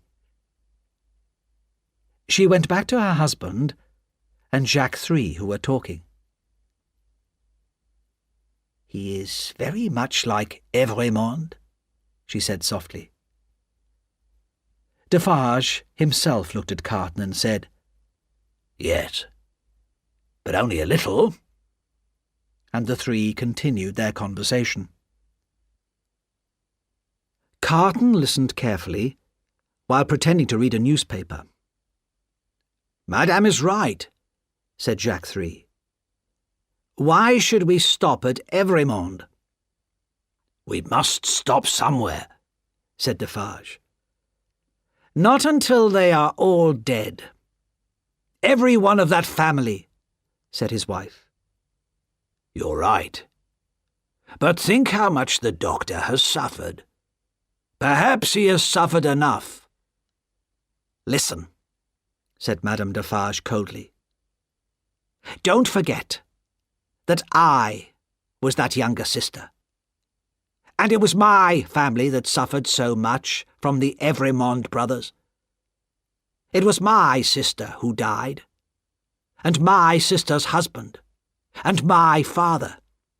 It was my brother who was killed. Tell others to stop. Don't tell me." Carton paid for his wine and went out quickly on his way. He went back to Dr. Manette's house, where more bad news was waiting for him. The doctor's mind had returned to the past once again. He did not recognize his friends, and wanted only to find his old table and to make shoes. "Listen to me carefully," Carton said to Mr. Lorry. "I believe that Lucy, her daughter, and perhaps even her father, are in great danger. I heard Madame Defarge talking about them tonight. They must leave Paris tomorrow. They have the necessary papers, and so do you. Here are mine. Take them, and keep them safe with your own. You must leave by coach at 2:00 tomorrow. Keep a place for me in the coach, and don't leave without me. Promise that you will do exactly what I have said. Many lives will depend on it." "I promise," said Mr. Lorry. Chapter 12. A Change of Clothes. Charles Darnay passed his last night alone in the prison. He had no hope. He knew he must die, not for anything he had done wrong, but for the crimes of his father and his uncle. He sat down to write to his wife. "I knew nothing about the time your father spent in prison until he told me. Even then, I did not know that it was my family that had been so cruel to him. I told your father that my real name was Evrémonde, and he made me promise not to tell you. I am sure that he had forgotten the paper he had written. But what has happened now is not his fault. Take care of him and our child, and one day we shall all meet again in the happier world that comes after death. Darnay did not sleep peacefully that night, and in the morning he walked up and down his prison, waiting. He counted the hours. 9, gone forever. 10, 11, 12, gone forever. At 1 o'clock, he heard someone outside the door. The door opened and closed, and there stood Sidney Carton, holding a warning finger to his lips. "Be quiet. I come from your wife. She begs you to do exactly what I say and to ask no questions. There is no time. Take off your boots and put on mine." "Carton, my dear friend," said Darnay, "it is impossible to escape from this place. You will only die with me." "I'm not asking you to escape. Put on my shirt and my coat." He did not allow Darnay time to argue or refuse. "Now sit down and write what I say," he said. "Quickly, my friend, quickly." "If you remember," he said, and Darnay wrote, "the words we spoke so long ago, you will understand this when you see it." As he said this, Carton took his hand from his pocket. "What is that in your hand?" asked Darnay. "Nothing." "Have you written, 'See it'?" "Good.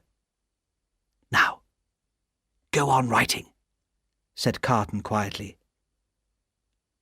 "I am happy that I can prove them now. This is not a reason for sadness." Carton's hand was close to Darnay's face, and he gently pressed a cloth against Darnay's nose and mouth. A minute later, Darnay lay unconscious on the ground. Carton quickly dressed himself in Darnay's clothes and pushed the note that Darnay had written inside Darnay's pocket. Then he went to the door and called softly, "Come in now."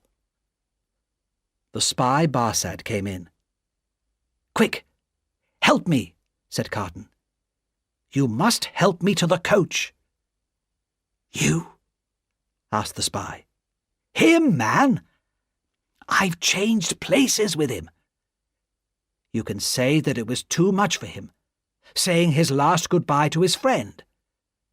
That happens quite often, I believe." "Yes, often," replied Barsad. "But do you promise to keep me out of danger? And go on with this plan to the end? The number must be right. 52 prisoners must die today. Have I not already promised to be true to the death? Hurry, man!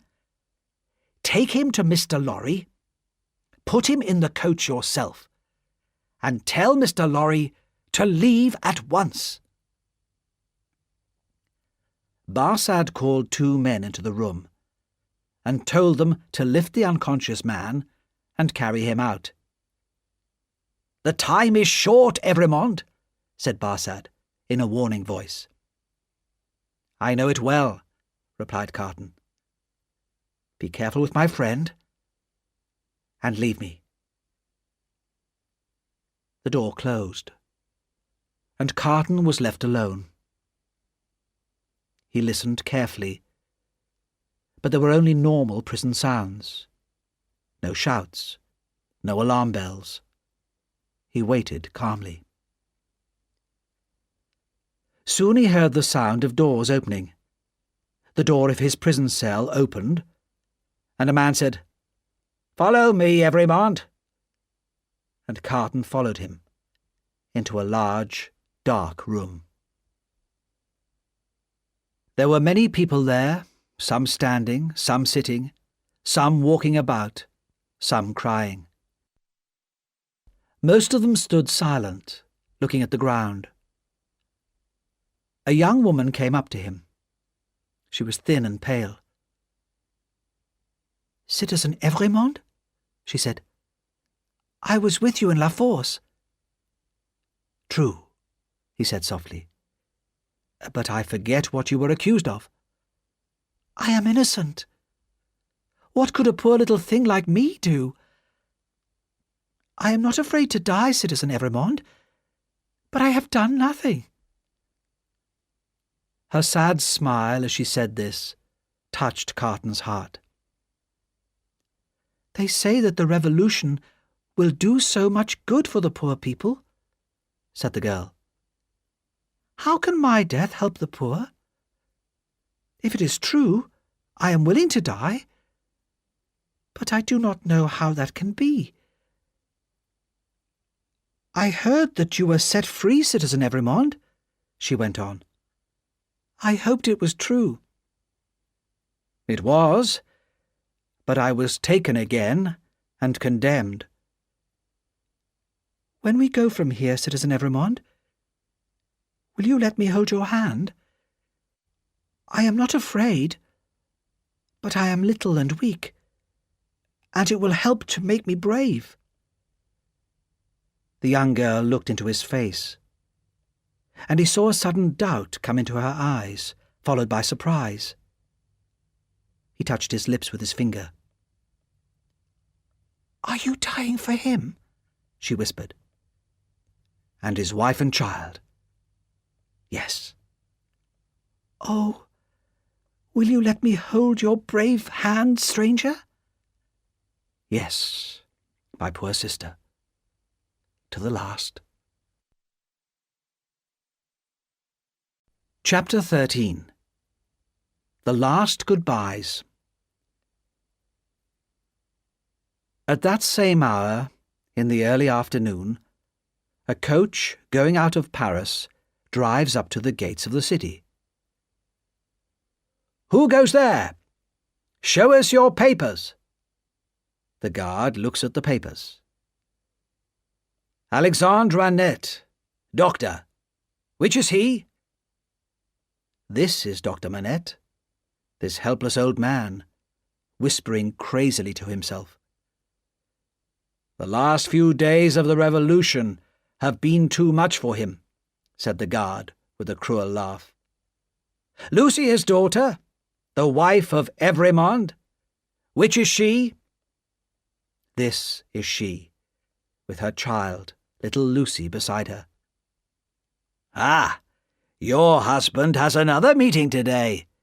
Sidney Carton, lawyer, English. Which is he?" "He is here in the corner. He is not well." "And Jarvis Lorry, banker, English. Which is he?" "I am he, and the last," says Jarvis Lorry. "Here are your papers, Jarvis Lorry. You may go." There are wildly beating hearts in the coach, and trembling hands. There is the heavy breathing of the unconscious traveller. But onwards the coach goes. The horses are fast, and there are no shouts behind them on the road. Also that afternoon, Madame Defarge was talking with her friends. "My husband is a good citizen, but he is not strong enough. He feels sorry for the doctor. I say that all the Evremond people must go to the guillotine. The wife and the child must follow the husband."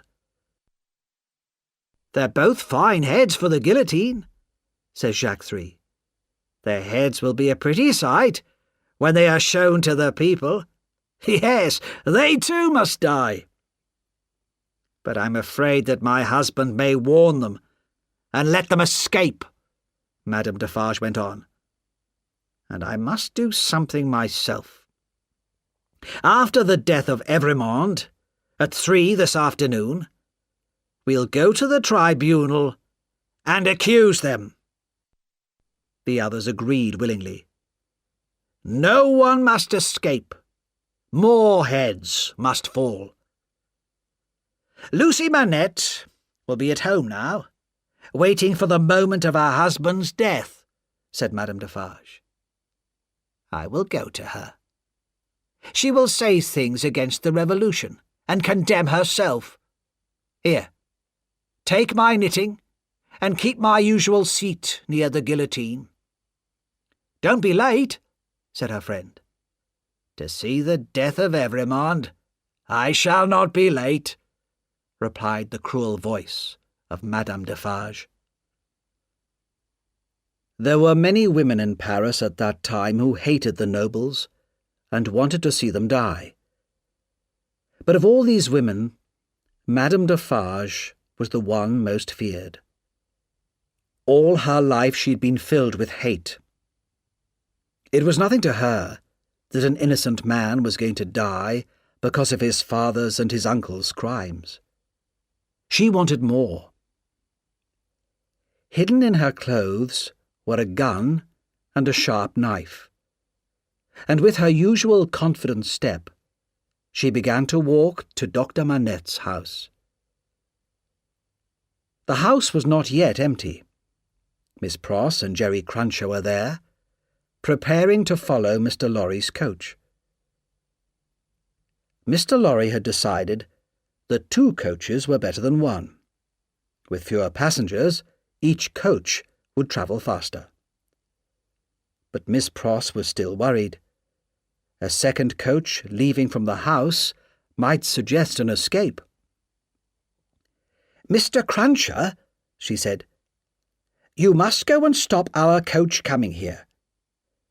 Drive to the church instead, and I'll meet you there at 3 o'clock. Jerry hurried away. It was 2:20, and at once Miss Pross began to get herself ready to leave. She was washing her face when she suddenly looked up and saw a figure standing in the room. Madame Defarge looked at her coldly. "The wife of Evremond. Where is she?" Miss Pross quickly stood in front of the door to Lucy's room. "You're a cruel, dangerous woman, but you won't frighten me," she said, breathing hard. Each woman spoke in her own language, and neither understood the other's words. But Madame Defarge knew that Miss Pross was a true friend of the doctor's family, and Miss Pross knew that Madame Defarge was the family's enemy. "I wish to see the wife of Evremond. Go and tell her." "Do you hear me?" said Madame Defarge. She stared angrily at Miss Pross, but Miss Pross stared back just as angrily. "I am desperate," said Miss Pross. "I know that the longer I can keep you here, the greater hope there is for my darling girl. If you fight me, I'll fight back." Madame Defarge stepped forward and called loudly, "Citizen Doctor! Wife of Evremond! Answer me!" There was no answer, and Madame Defarge quickly opened 3 of the doors and saw that the rooms were empty. One door was still closed. "If they are not in that room, they are gone. But they can be followed and brought back." She went towards the door, but Miss Pross jumped forward and held her round the waist. Madame Defarge was used to the fighting in the streets and was strong. But love is stronger than hate, and Miss Pross did not let go. Madame Defarge tried to pull out her knife. "No," said Miss Pross. "It's under my arm. You shall not have it." Madame Defarge put her hand to the front of her dress and began to pull out the gun. Miss Pross looked down, saw what it was, and hit out at it wildly. There was a loud bang and a cloud of smoke, and Miss Pross stood alone, trembling with terror. All this in a second. As the smoke cleared, Miss Pross saw the lifeless body of Madame Defarge on the ground. In horror, she opened her mouth to call for help, but then she thought of the dangers this would bring for her dear Lucy. With shaking hands, she got her hat and coat, locked the door of the room, and went downstairs. As she crossed the bridge on the way to the church, she dropped the key of the locked room in the river and hurried on to meet Jerry Cruncher. As the death carts carry the condemned prisoners through the streets of Paris, crowds watch to see the faces of those who are to die. In the chairs around the guillotine, the friends of Madame Defarge are waiting for her. "Teresa! Teresa Defarge! Who has seen her? She's never missed before." But the death carts have arrived, and the guillotine has already begun its work. Crash! A head is held up, and the women who sit knitting count 1. The supposed Evrémonde helps the young girl down from the cart. He carefully places her with her back to the guillotine, and she looks up gratefully into his face. "Because of you, dear stranger, I am calm. I think you were sent to me by God," she whispers. "Or perhaps he sent you to me," says Sidney Carton. "Keep your eyes on me, dear child, and do not think of anything else." "I do not mind while I hold your hand. I shall not mind when I let it go, if they are quick." "They are quick, fear not." She kisses his lips. He kisses hers. Now the guillotine is waiting. The young girl goes next, before him. The women count 22, and Carton walks forward. 23. They said of him that it was the most peaceful face ever seen there. What passed through Sidney Carton's mind as he walked those last steps to his death? Perhaps he saw into the future. I see Barsad, Defarge, the judges, all dying under this terrible machine. I see a beautiful city being built in this terrible place. I see that new people will live here, in real freedom. I see the lives for whom I give my life, happy and peaceful in that England which I shall never see again. I see Lucy when she is old, crying for me on this day every year, and I know that she and her husband remember me until their deaths. I see their son, who has my name, now a man. I see him become a famous lawyer, and make my name famous by his work. I hear him tell his son my story. It is a far, far better thing that I do than I have ever done. It is a far, far better rest that I go to than I have ever known.